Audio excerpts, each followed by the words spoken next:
বন্ধু, আসসালামু আলাইকুম। আমি এখন এই আম গাছগুলো কাটাকাটি করব। এটা দেখেন, এটা একটা 12 মাসি থাইল্যান্ডের জাত। হয়তো আপনারা কাটতে ভয় পান, আমরা কিন্তু কাটতে ভয় পাই না। এটাকে আমি কিছু অপসারণ করে দেব। এটা থাইল্যান্ডের একটা 12 মাসি জাত।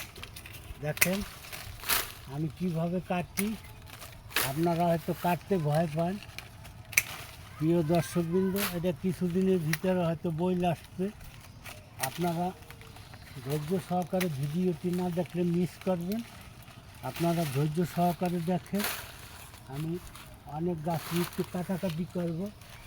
প্রিয় দর্শকবৃন্দ, এই দেখেন কিছুদিন আগে এখানে আম ছিল, আবার হয়তো কাটাকুটি করে গেলে দেখেন আম ছিল, এটা হয়তো মকুল এসে যাবে। অবাঞ্ছিত ডালগুলো না কাটলে প্রিয় দর্শকবৃন্দ, আপনাদের রোজগার না লাগলে কিন্তু আম গাছে সাকসেস হবেন না। আপনারা ভয় পাবেন না। এটাকে বলে হাট পুলি আম গাছে। এই দেখেন কত বড় বড় ডাল আমি কাটছি। এবার আপনাদেরকে আমি আম গাছ কাটতে কাটতে এমন একটা জিনিস দেখাবো। আজকে কিন্তু নভেম্বরের 15 তারিখ, জুমবার। আজকে শুক্রবার। শুক্রবারে কেউ মিথ্যা কথা কয় না। এই দেখেন এখনও আমার কাছে কিন্তু পাকা আম আছে। এই দেখেন প্রিয় দর্শকবৃন্দ, এটা কিন্তু পাকা আম।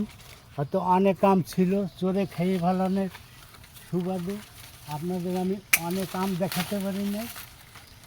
এটা ধোয়ার কিছু না। দেখেন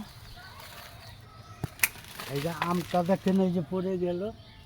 এই দেখেন নভেম্বরের 15 তারিখে চকচকা পাকা আম। আপনাদের দেখেন তো এই দিনে আম পাওয়া যায়নি। এর 1 কেজি আমের দাম প্রায় 800 হইতে 1000 টাকা। ঢাকা শহরে পাওয়া যায়। হয়তো আমার অসুখের কারণে আমি পরিচর্যা করা পারি নাই, তাই আমার আমগুলা চোরে খেয়ে ফেলছে। ভিডিওটা যদি আপনাদের ভালো লাগে, লাইক কমেন্ট ফলো দিয়ে পাশে থাকবেন। আর যারা ইউটিউবে দেখবেন তারা দয়া করে সাবস্ক্রাইব করে সঙ্গেই থাকবেন। দেখেন কি সুন্দর কস বেরিয়েতে আছে টাটকা পাকা আম, খুব মিষ্টি। এটা 12 মাসি থাইল্যান্ডের কাটিমন। আপনাদের সকলকে ধন্যবাদ।